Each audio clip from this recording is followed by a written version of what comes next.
We actually shifted the dial between someone living versus like someone dying. We always said it was all about creating legacy and creating patient impact. And if we didn't have patient impact, it didn't matter how much money we made. We're really all about like serving these underserved conditions that affect people at different life stages. And we think healthcare should change depend on the life stage that you're at.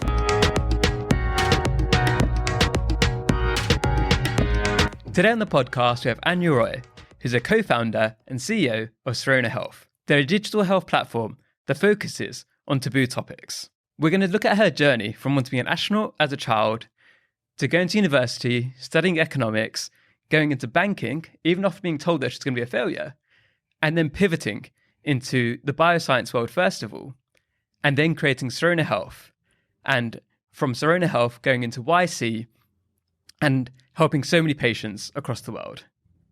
Hope you enjoy the show. So Anya, it's been incredible to see where you've got to today and so much more to come. But obviously when you were younger, did you ever think one day I'd be a startup founder and doing everything you're doing today? Or what were your ambitions? Not really. I think a lot of people have these traditional stories that they were selling lemonade at stands and selling a lot of things whilst they were in secondary school.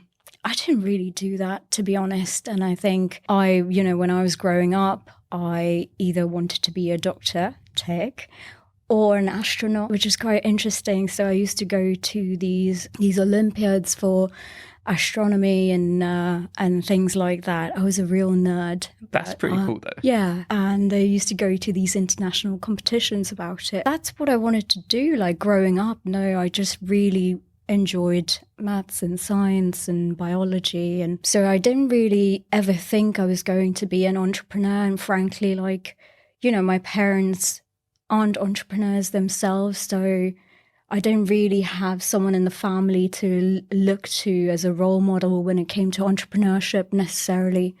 My dad's a civil servant. My mum was a teacher. So very traditional careers. And I grew up in a very traditional kind of household in that sense. So no, to answer that question. What made you give up on the astronaut dream? I don't know. It just felt quite impossible, I think. I think it wasn't a very sort of well understood path as to how you get there. I think I held on to the doctor dream far longer. So, when I was 18, it was between sort of like choosing to be a doctor or to go down a different route, which was a little bit faster. And so I chose the one that was effectively quicker. And so I did economics and maths. Again, fairly traditional degree, had good career sort of like prospects, etc. But I really thought 18 was like a very sort of like young age to kind of decide what you want to do with your life. I think I really found myself more in like my mid-20s. And so I'm a late bloomer in that sense. Like it took me a bit of time to really find my feet and really understand like what I do enjoy and what I'm really good at. But I had so many interests sort of growing up. So I think I really thank my parents for giving me so many opportunities when I was younger to be able to explore and really like try and enjoy it. But I think the one thing that's really stuck with me is whatever you're doing, keep learning, because if you stop learning, that's when the enjoyment sort of like finishes, I think, in my view. So yeah. You said you're a late bloomer there, but I think you're being a bit harsh on yourself because I think many people go decades and decades of their life and don't know what they want, what they enjoy. So you find figuring that out in your mid-20s is actually probably quite early compared to the Asian dream, right? Yeah. the Asian way of like sort of having this performance-related culture that we have embedded so deeply within us. I think a lot of my friends found their career paths a lot earlier than I did, which is kudos to them. But I really loved that I took the journey that I did because I think it helped me grow, helped me understand at my own pace what I was good at and what I was going to excel at. So your early career, right? You were at Goldman Sachs, right? Yes. And like, what was the decision behind that? Was it just a natural thing of like, okay, I've done economics and maths. Yeah. That's what I want to go into next. Or is it you really love the idea of that? What was the motivation there? Again, like this is so, this is why I call myself a late bloomer in that sense. So, I think as you're looking at career opportunities, I kind of had basically applied for a few internships. I was late to the party, basically. I think a lot of people had pre-planned, got their spring year sort of internship. They'd got their sort of like penultimate year internship. I was sort of like in my last year thinking, oh, damn, I really do need to work and I do need to find a career for myself, which is not what I told my interviews. But I applied for an internship, believe it or not, at Lloyd's Banking Group, and that was my first kind of foray into banking. I think they were the scheme that had the sort of later closing date, and me being that person who clearly hadn't been organised enough. I was like, that scheme looks open, so I'm going to apply. And I applied and I worked on a team. Lloyd's TSB used to be a bank together, and I worked on the project that split it up. So that's pretty cool, right? Like now that Lloyd's and TSB are like two separate banks, and I worked on that project, which is cool. But, as I'll be very honest, I kind of was met with failure like pretty early on. I had a manager there. I was quite nervous and shy at the time because it was my first kind of real job. And I always thought that if the more I ask questions, the more he's going to realize that I don't fully understand it or get it. And I was just so nervous all the time, but really like a people pleaser at the same time as well, just wanting to like get it right. And I wish, sort of like looking back at that, I wish I'd had more of a voice and really sort of like asked those hard questions, made people accountable. Because one of my managers then decided, you basically are graded, and he gave me something just below the cusp to get onto the grad scheme. And he told me you're not going to get anywhere in life. And well, you proved him wrong. and I think I was like, 21 at the time. I think that was really hard to hear. But, great motivation, because at the end of the day, I think that really gave me a kick up the arse. And it made me so much more sort of confident and being able to advocate for myself, being able to tell the difference between right and wrong, being able to call out things in the workplace, being able to ask the hard questions and challenge status quo. And so I landed at Goldman Sachs. And so, I think it was my way of saying, you know what, you may think that I'm not going to end up anywhere like good in life. I will. And I will just do it out of sheer tenacity and like resilience, because that's the only thing I've like really known growing up, that you just don't give up. So yeah, that's kind of how I ended up at Goldman Sachs. So Goldman Sachs is obviously very different to what you do today. Yes. What was the next steps in that path from going from that finance banking background into what you're doing today? It's interesting because, when I went into kind of finance, I felt like that made sense because of the degree that I'd done. A lot of other people around me were applying for jobs like that. They were either doing their PhDs or they were going into banking. And so I just decided to kind of follow the crowd in that sense. But, one of the key things that I learned at Goldman was like really about work ethic, building consensus and working as a team. And I learned so much about like finance at that point in time. And I got promoted and I did really well actually at Goldman. Believe it or not, after my little blip at Lloyd's. But yeah, I think what I kind of took away from that job is the lots of fundamentals about like businesses and like understanding commercials, but I just didn't want to continue doing that for the rest of my life. And so I kind of really had a choice of like, I had a few health issues during that time as well. And I thought to myself, what are the things that truly matter to me? And so I left Goldman to basically go to Cambridge and retrain in bioscience, because that's where my passion was. So making that decision, obviously, you said it very casually there, but it's quite a huge identity shift. And Huge. if we think about from the traditional way that perception is maybe in our community, people like, you're leaving, I guess it helps that you're going to Cambridge, because that's its own status there. But going from being promoted at Goldman Sachs, but okay, I'm going to go and study again.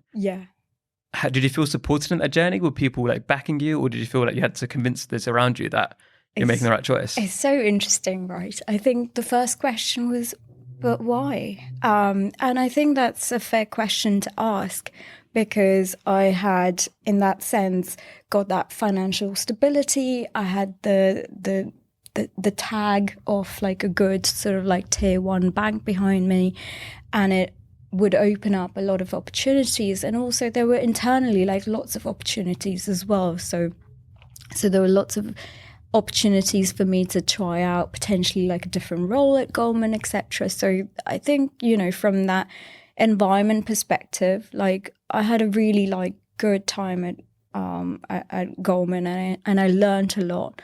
But at the same time, I think fundamentally I was going back to like, but what do I do daily? Like what I was helping was like really large institutions become filthy rich effectively. And I think that's okay.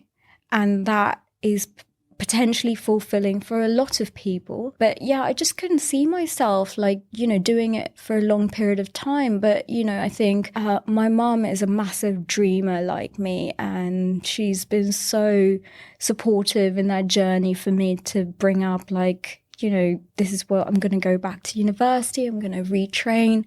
And I think my dad is a bit more like conservative from that perspective, because he said, this seems like a good gig, you know, like, and I think part of his generation was all about having that stability. And like, you know, I think he really wanted, for myself, he's always wanted me to be fiercely independent, and that's all he's wanted.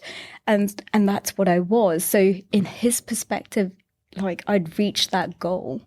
And so he didn't know why I was changing that and going back to university. It felt like a step backwards and not forwards.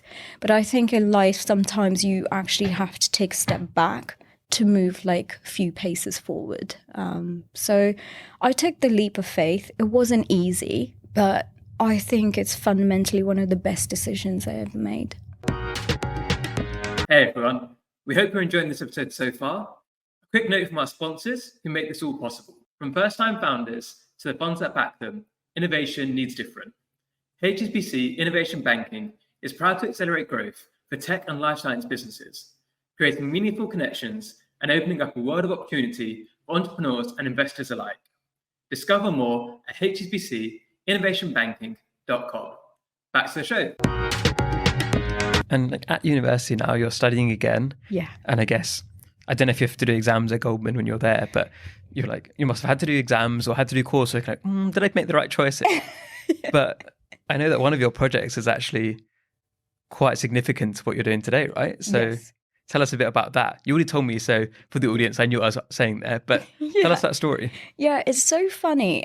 So I actually met my co-founder, Chantel, during Cambridge. We were classmates, and we basically had to do this business plan and project, and the course that I did was bioscience enterprise, which is exactly what it says on the tin.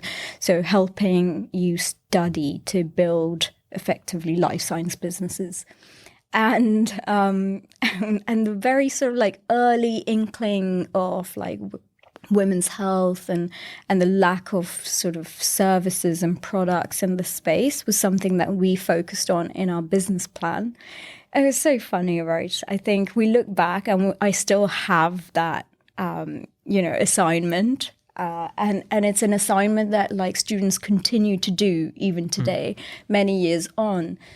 And I think it's a good way to reflect and at least like get you in the process of like, you know, how do you set up a business? What are the aspects of it commercially, but also like from a competitor landscape, etc. So whilst the business today, Syrona Health, is quite different from what we effectively pitched in our business plan, it has some of the fundamentals. You know, it was about democratizing access to women's health in underserved conditions like endometriosis, sort of like some of the women's cancers like ovarian cancer and cervical cancer and menopause.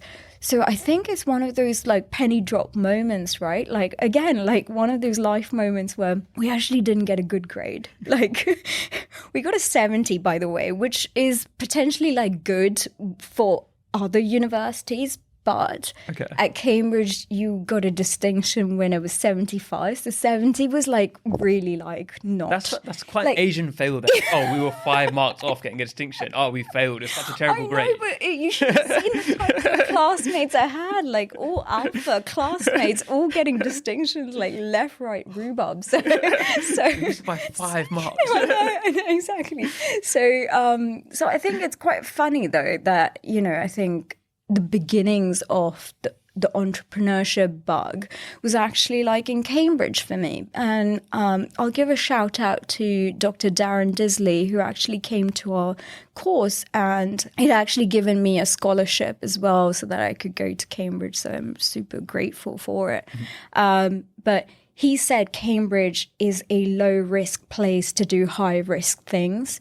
And I think that really resonated with me. I think that's such a beautiful way of like putting something simplistic when it comes to entrepreneurship. And I think Cambridge, I got involved in the Entrepreneurship Society.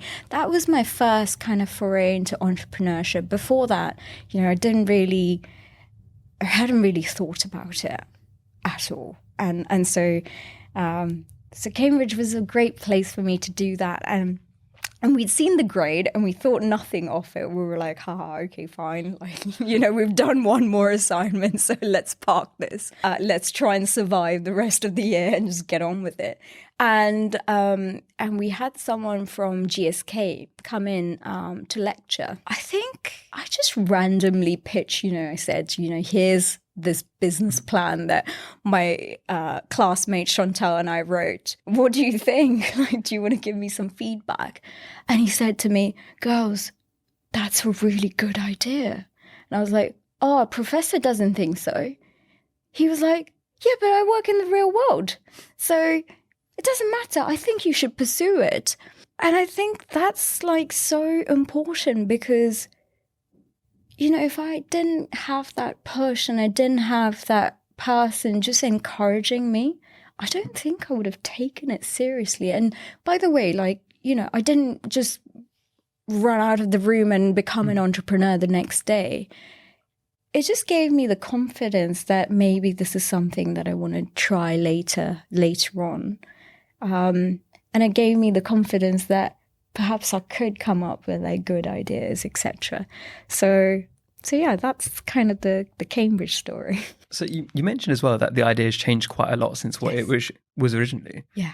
What is Syrona Health today? Like, can you tell us about like where you are, what the business is? Yeah, sure. So Syrona Health is a tech-enabled platform that basically looks at supporting like taboo, stigmatized, underserved health conditions that occur across different life stages. We initially started in women's health, but like with a focus on menstrual health disorders like endometriosis, polycystic ovarian syndrome. We then expanded into fertility and menopause.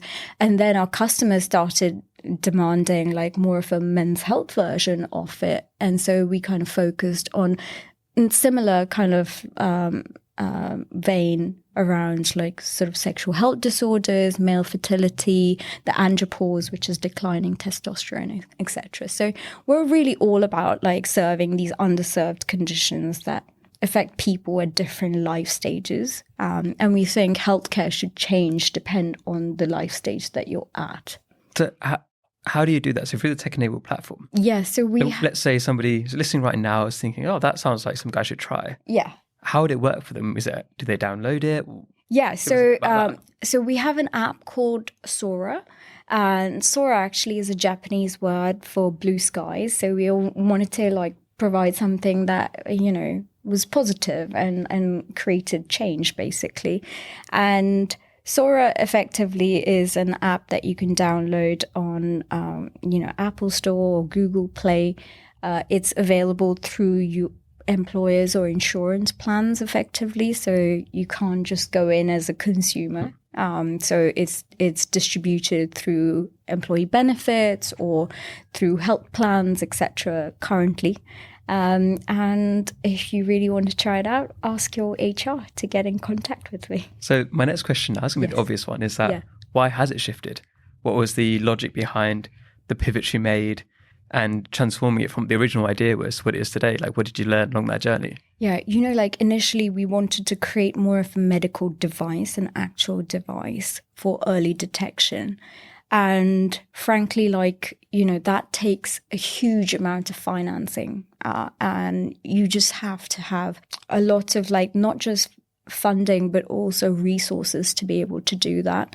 And we just didn't have that. I think when we were just talking about it, the general market wasn't even interested in women's health. I think, strangely, people started talking about women's health after the Me Too movement, which actually makes me really ooh. But there you go. I think it's changed during that time, mainly because of those reasons. But fundamentally, the time to market as well was very sort of eye-opening, right? You try and build a medical device, and that's going to take you 5 to 7 years to get to market.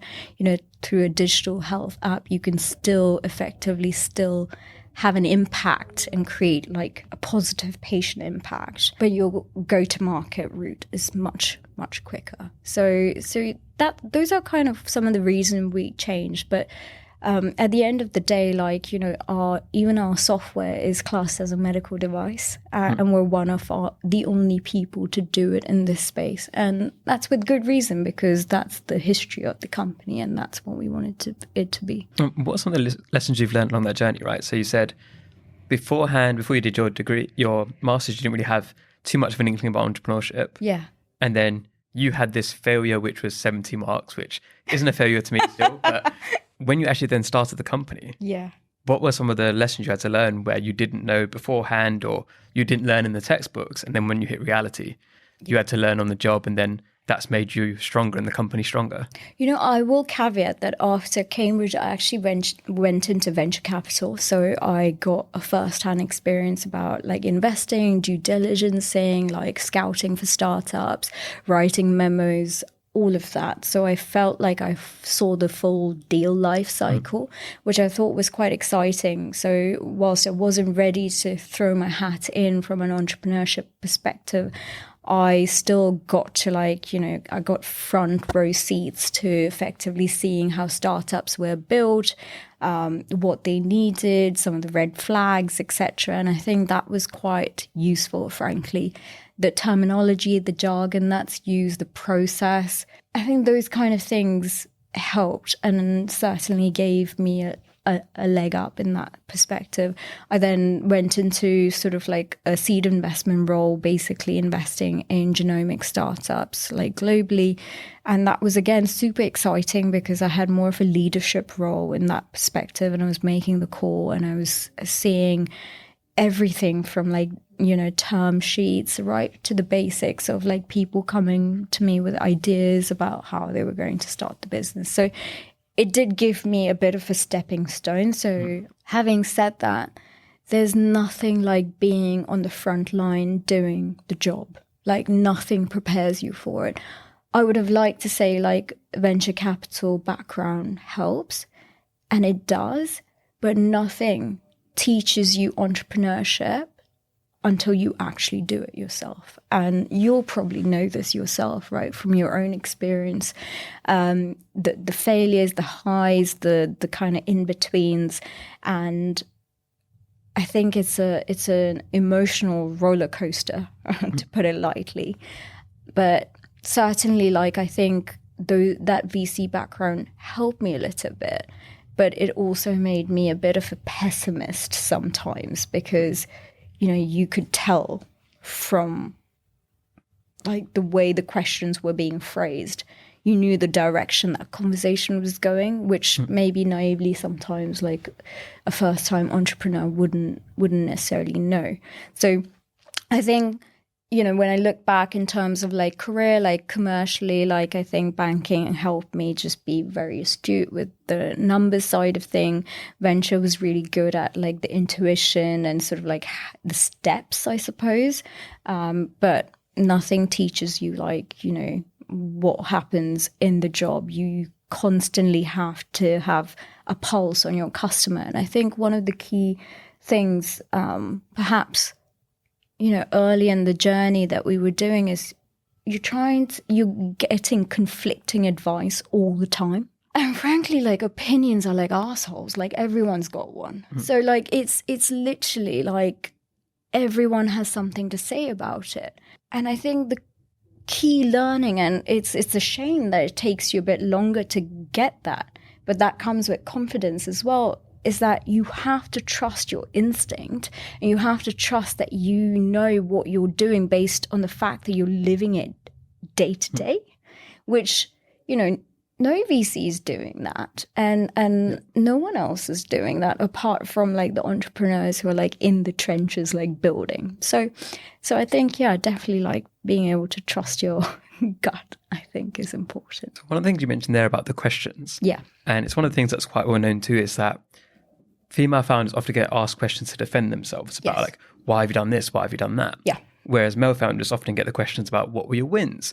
What's a dream, right? Yeah. So one of the things I consciously do now, and which I was going to ask anyway, is what have been the biggest wins for you for Syrona so far?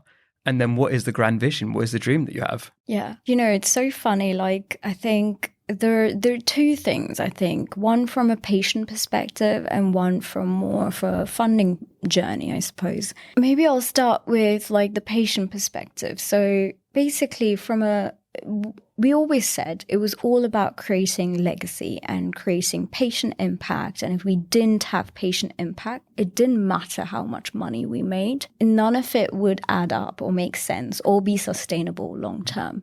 And so we actually detected early signs of prostate cancer for a patient, like 1 week into launching a service, right, for a company. And that to me was very pivotal, because it was a very sort of like tangible impact that we made. Whilst it was sad news, we'd caught it at a time where it was treatable. It was something that, we actually shifted the dial between someone living versus like someone dying.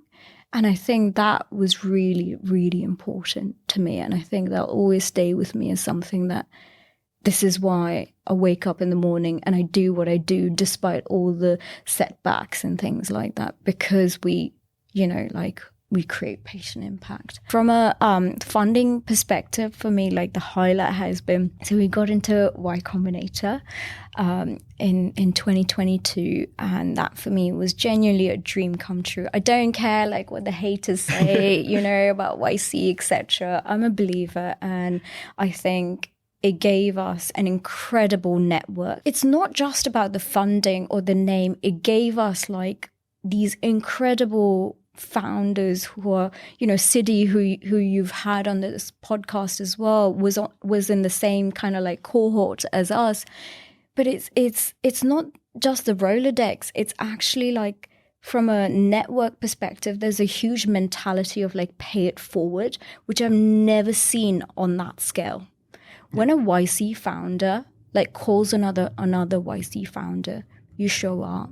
And I think that's the really kind of like nice thing about getting into YC. But there's a backstory to YC, right?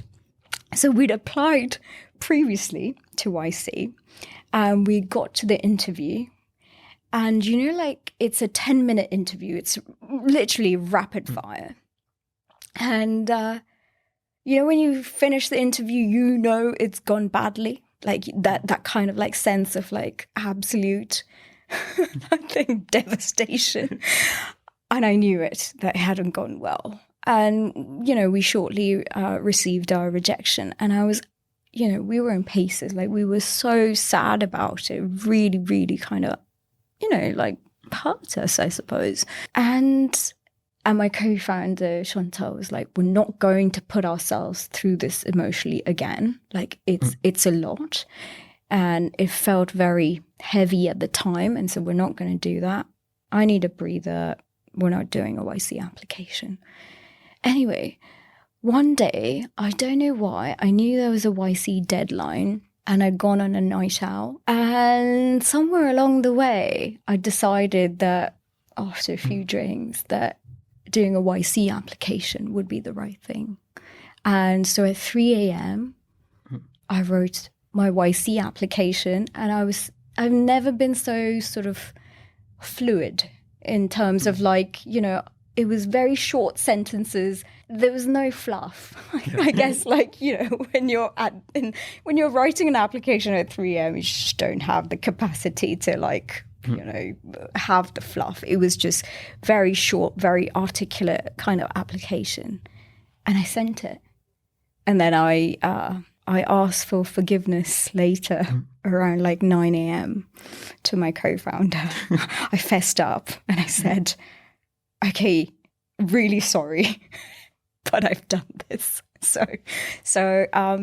But yeah, we got in. So it's kind of one of those happenstances, right? I think you take a risk, you take a chance. Sometimes it works out, but like failing has been a part of the process too. So I'm not going to sit here and tell you just about the highlights and all the good stuff. I'm happy to talk about the lows, the vicious. It's been a pleasure to have you on today, and I'm sure there's going to be many more highs in the future as well. We're going to get to quick fire questions now. First one. Who are 3 British Asians that you love to spotlight, that you think are doing incredible work and the audience should be paying attention to? So the first person is someone called Sana. She is the founder of Envision. She's a partner at Y Combinator and an investor in our company. She actually sold her company for 275 million. Hugely impressive. Check her out. And then Priya Oberoi, who's a partner at Gaia Ventures. She's been, again, an investor in Syrona Health, but also the person that I call. She's on speed dial and someone I rely on heavily as I build the company. And of course, Siddhi is also part of our YC cohort. She's got tremendous energy. She's building something amazing. So awesome. So next one is, if people want to find out more about you and your company, where should they go to? So head to www.syronahealth.com. You can also email me at anya@syronahealth.com. And is there anything that you need help with right now? Maybe the audience could help you with? I would, if you're in HR or in insurance, I would love to speak to you because those are our key customers. I would love to really understand some of the problems that you face with diversity, equity and inclusion, and whether Syrona Health can help. Perfect. So thanks so much for coming on today. Have you got any final words to the audience? I think my final words really are that if failure is definitely a part and parcel of the entrepreneurship journey. If you're not failing, then you're punching below your weight. So like dream big and continue. And I think be kind whilst you do that.